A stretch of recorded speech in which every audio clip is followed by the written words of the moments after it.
मैं अर्जुन यादव स्वागत करता हूं आपका अपनी चैनल समर्पण पहल। तो बच्चों हम लोग पढ़ रहे हैं कक्षा 10 भौतिकी का अध्याय 2 अध्याय 3। पाठ का नाम है विद्युत। और बच्चों इसमें हम लोग विद्युत आवेश और उस पर आधारित प्रश्न को पढ़ चुके हैं। अभी तक अगर आपने वीडियो नहीं देखा है तो मैं आई बटन में लिंक दे दूंगा, आप वहां से जाकर वीडियो चेक कर सकते हैं। अदरवाइज आप प्ले लिस्ट को भी चेक कर सकते हैं। तो आज हम लोग पढ़ेंगे बच्चों विद्युत धारा। हेडिंग लगाइए विद्युत धारा।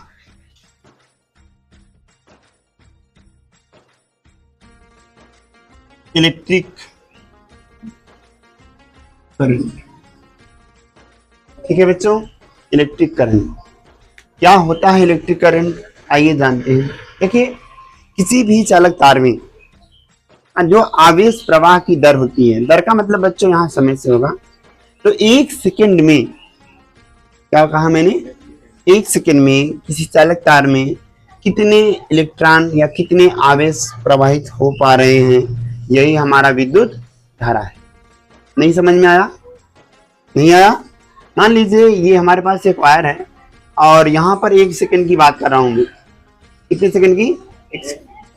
इसमें मान लीजिए 2 कूलाम आवेश प्रवाहित हुआ। आवेश प्रवाह की दर को क्या कहते हैं? विद्युत धारा। तो आवेश कितना है बच्चा? 2, और समय कितना लगा? 1। 2 में 1 का भाग देंगे 2 ही आएगा। ये 2 एम्पियर। एम्पियर क्या है? इस विद्युत धारा का मात्रक है। ठीक है, तो 2 एम्पियर यही जो हो गया, यही विद्युत धारा है। क्लियर हुआ कि नहीं? सपोज करो इस तार में हम 5 कूलाम आवेश प्रवाहित कर रहे हैं और यह 2-2.5 सेकंड तक प्रवाहित कर रहे हैं, या मान के चलिए 2 सेकंड तक हमने इसको प्रवाहित किया। तो टोटल कितना हो जाएगा बच्चों? अनुपात निकालेंगे 5/2 आएगा। आप इसको अगर सॉल्व करोगे तो 2.5 आएगा। 2.5 एम्पियर जो है, यही हमारा क्या हो गया? विद्युत धारा। नहीं तो आप इसको ऐसे भी कर सकते हैं, इसका मात्रक कूलाम है, इसका मात्रक सेकंड है। ठीक बच्चों, तो ये 2.5 कूलाम प्रति सेकंड जो है, यही विद्युत धारा है। तो इसके 2 मात्रक होते हैं, पहला कूलाम प्रति सेकंड और दूसरा क्या होगा? आया समझ में? क्या परिभाषा सबको क्लियर है? वीडियो लगाए अच्छा तो लाइक करो बच्चा। किसी चालक तार में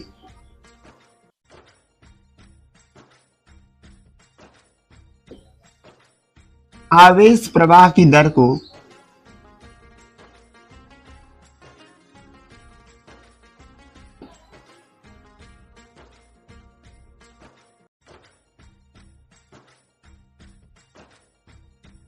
विद्युत धारा कहते हैं।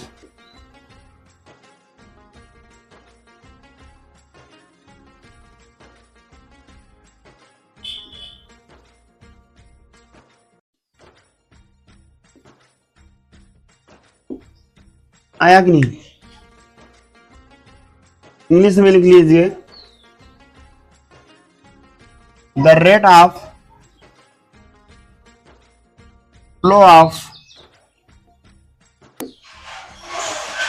a charge in a conductor is called electric current। समझ में आया? तो अब नीचे यहां पे लिखेंगे, इसे आई से दिखाते हैं। It is denoted by I. Capital I से दिखाइए या स्मॉल आई से दिखाइए?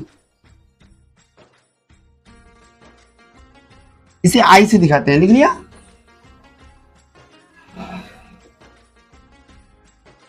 इलेक्ट्रिक करंट, विद्युत धारा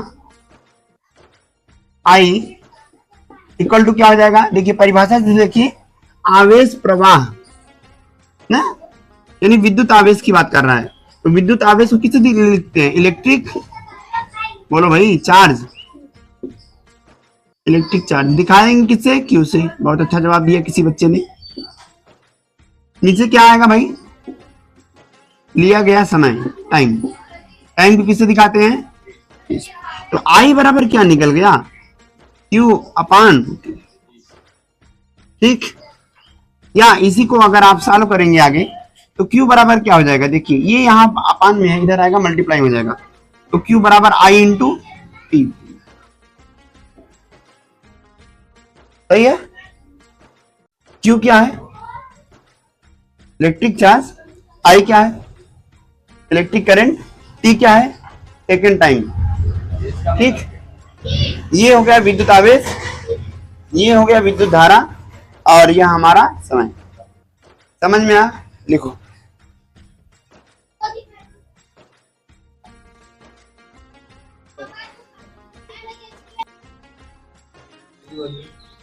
कहा बोली, अब क्वेश्चन का रखा है पर बोले कहा। तो और जरा ध्यान दीजिए, अगर ये थोड़ा सा और इससे अगर फॉर्मूला निकालना चाहें तो आई बराबर क्या होता है भाई, ये है क्यू ना, तो क्यू बराबर एन ई भी तो होता है, बोलो अपान में क्या हो जाएगा टी। कितना आया, एन बराबर 1 के लिए पर 1 electron,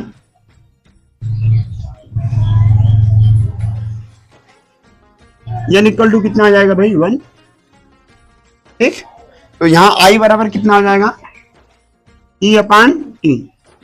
we also know that 1 upon t is denoted by nu, which is frequency of conductor,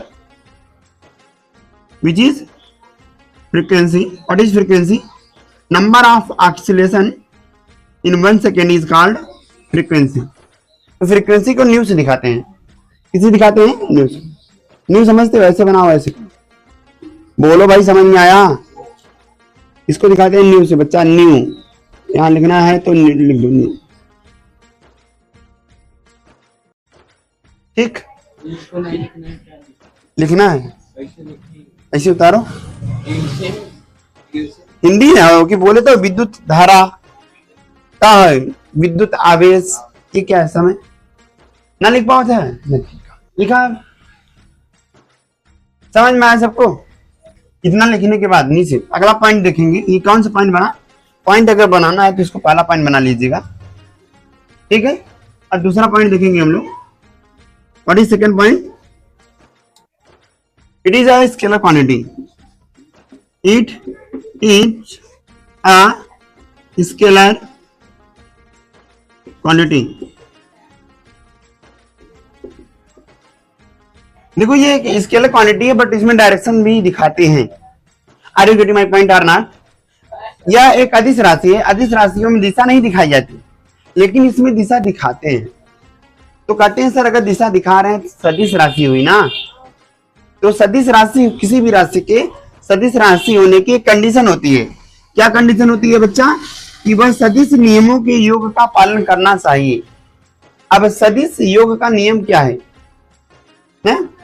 तो इसको जान लो। मान लो हमारे पास दो वेक्टर हैं, ए और बी, जिनको एक दूसरे पर ऐसे थीटा कोण से यहाँ पे दिखाया गया है। ये कोण थीटा है, ये वाला कोण आप मान लीजिए फाई। तो सदिश योग का नियम क्या कहता है कि भैया वेक्टर ए और ये वेक्टर बी रहेगा, सॉरी, इन दोनों वेक्टरों के जो योग होगा वह परिणामी के बराबर होना चाहिए। पाइथागोरस थ्योरम नहीं है, पाइथागोरस थ्योरम नहीं है, याद रखिएगा। पाइथागोरस थ्योरम में आप क्या कहते हैं, हाइपोटेनस का square equal to perpendicular square plus base square. मतलब अगर हिंदी में लिखूं तो कर्ण का स्क्वायर बराबर लंब का स्क्वायर प्लस आधार का स्क्वायर, यही है पाइथागोरस थ्योरम ना। लेकिन इसमें ये नहीं होता है, इसमें ये होता है कि परिणामी को, अगर इन दोनों के परिणामी को r से दिखाएं तो r बराबर होता है अंडर रूट ए स्क्वायर प्लस बी स्क्वायर, इसका स्क्वायर प्लस इसका स्क्वायर। यहां तक तो पाइथागोरस थ्योरम है ना। अरे भाई ये स्क्वायर हो जाएगा कर्ली बन जाएगा, ये स्क्वायर वहां जाएगा कर्ली बन जाएगा, तो देखो सेम सेम लग रहा है यहां तक। लेकिन यहां पर एक्स्ट्रा होता है 2ab cos थीटा, यही चीज इसको पाइथागोरस थ्योरम से अलग करती है। ठीक, तो अब मैं आपको क्या बता रहा हूं बच्चों का, अगर यह सदिश योग के नियमों का पालन नहीं करेगा तो यह सदिश राशि नहीं होगा। समझ में आया कि नहीं आया। इसका मतलब ये हो गया कि अगर इन दोनों वेक्टरों के परिणामों का, इन दोनों वेक्टरों का जो परिणामी आएगा वह इन दोनों वेक्टरों का जो परिणामी आएगा वह क्या हो जाना चाहिए, इस फार्मूले के अकॉर्डिंग निकलना चाहिए। समझ में आया? अब ये समझिए, मान लीजिए यहां पर हमारे पास ये दो वेक्टर को हमने रख दिया 90 डिग्री पे मान लेते हैं ना। 7 एम्पियर की, यहां से 7 एम्पियर का करंट फ्लो कराया गया, 3 एम्पियर इधर चला गया, तो यहां कितना जाएगा बच्चा, बोलो 4 एम्पियर ना, कितना जाएगा? लेकिन ये 90 डिग्री पर ध्यान दीजिए, तो अगर इनका परिणामी निकाला जाए तो परिणामी कैसे निकालेंगे, परिणामी इन दोनों का परिणामी निकालेंगे तो 7 आना चाहिए। तो यहाँ पे आएगा हमारे पास 3 का स्क्वायर प्लस यहाँ पे आएगा 4 का स्क्वायर प्लस 2 गुणे 3 गुणे 4 और थीटा का वैल्यू कितने अंश है, 90 अंश। तो ये काश 90 अंश का वैल्यू 0 होता है, पढ़ा होगा तो ठीक है, नहीं पढ़ा जान लो। तो क्या बचेगा बच्चा, यहाँ पर 3 का स्क्वायर मतलब 9 और 4 का स्क्वायर कितना आएगा बच्चा, 16। 16 9 कितना होता है, आया कितना है परिणामी, 5।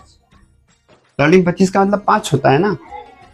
अभी देखो ये 5 आ गया और आना कितना चाहिए था, 7 आना चाहिए। ठीक है, तो यह सदिश योग के नियमों का पालन नहीं करता, इन सब का परिणामी कितना आना चाहिए था, 7, आया कितना, 5।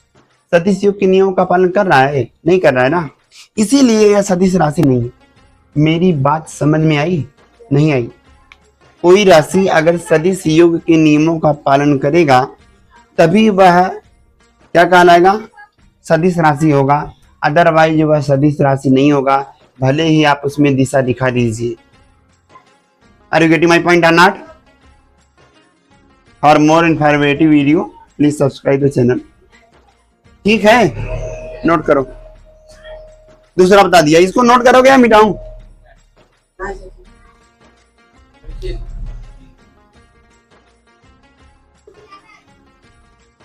इंग्लिश में डाल ले। कहाँ, कौन सा इंग्लिश? यह एक अदिश राशि है यार, लिख लो हिंदी में।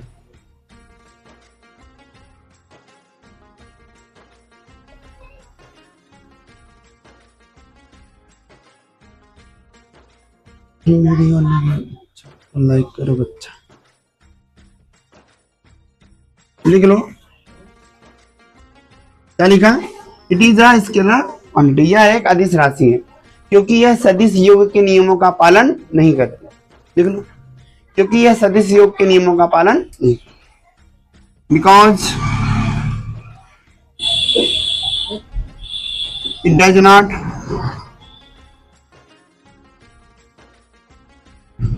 ओबे law of sum vector sum. हाँ, नहीं हुई है, खाने नीचे बजाएगा बस, सही हुई है। 2 नंबर हो गया बच्चा। तीसरा क्या कहेंगे, देखो यह 2 प्रकार का होता है, लिखत रहा, यह 2 प्रकार का होता है।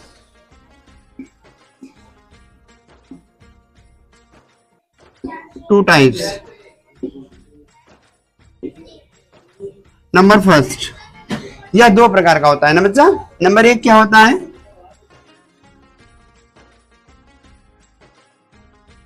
दिष्ट धारा। कौन सी धारा बच्चा, दिष्ट धारा, जिसको बोलते हैं डायरेक्ट करंट। क्या बोलते हैं, डायरेक्ट करंट। हिंदी में बोलते हैं बच्चों इसको दिष्ट धारा। और नंबर 2 होता है अल्टरनेट करंट, हिंदी में इसे बोलते हैं प्रत्यावर्ती धारा।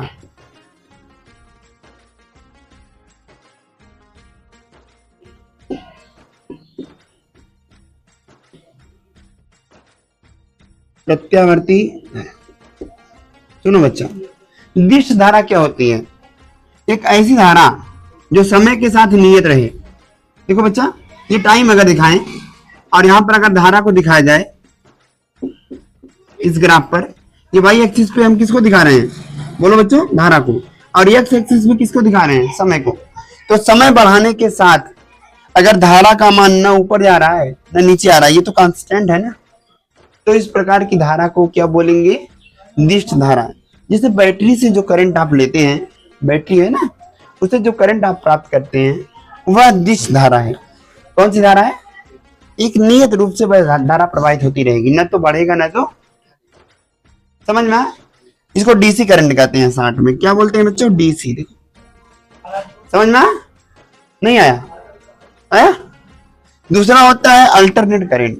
अल्टरनेट करंट क्या होता है बच्चों, देखो अगर ये एक्स एक्सिस पर हम समय को दिखाएं, किसको दिखाएं, समय को, और वाई एक्सिस पे हम करंट को दिखाएं, किसको दिखाएं बच्चों, बोलो, करंट को।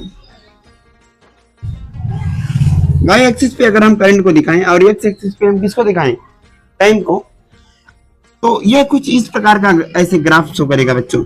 लगातार ये बढ़ता रहेगा, घटता रहेगा। एक बार जीरो होगा, फिर नीचे नेगेटिव वैल्यू जाएगा, फिर पॉजिटिव, फिर नेगेटिव, फिर पॉजिटिव, फिर नेगेटिव। उसका मान जो होता है ना वो हर सेकंड बदलता रहता है। उसमें ऐसे एक बार जो पॉजिटिव सिरा होता है बच्चा, वह नेगेटिव सिरे के जैसा बिहेव करता है, और एक बार नेगेटिव सिरा जो होता है वह पॉजिटिव सिरे के जैसा बिहेव करता है।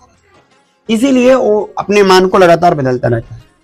अब इसका उदाहरण कहाँ देखेंगे, ट्रांसफार्मर जो है, करंट जो आ रहा है ट्रांसफार्मर से, वो हमारा अल्टरनेट करंट होता है। तो एक बार में वह 60 चक्कर लगाता है। कितनी बार बदलता है, 60 बार। तो पकड़ोगे तो भगवान को प्यारे हो जाओगे, अल्लाह मियां।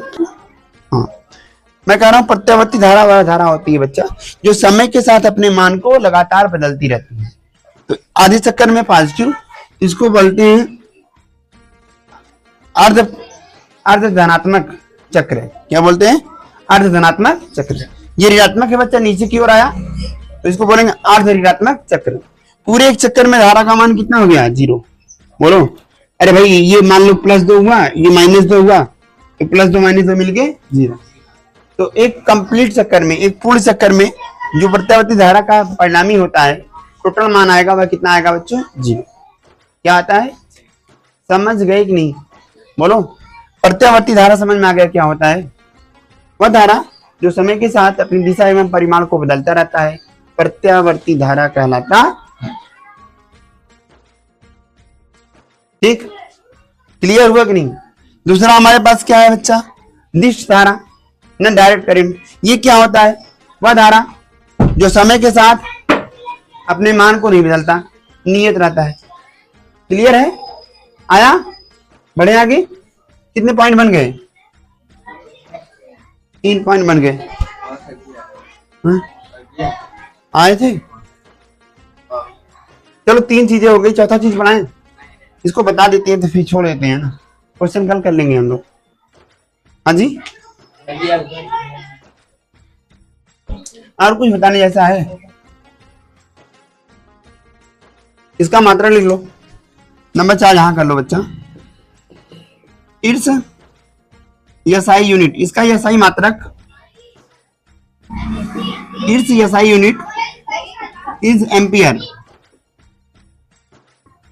क्या होगा बच्चों, एम्पियर। ए छोटा लिखते हैं, मैंने आप लोगों को बताया था किसी साइंटिस्ट के नाम पर अगर कोई यूनिट लिखा जा रहा है तो उसको स्मॉल लेटर से लिखते हैं पूरा, और सिंबल किससे होता है बच्चा, कैपिटल लेटर से।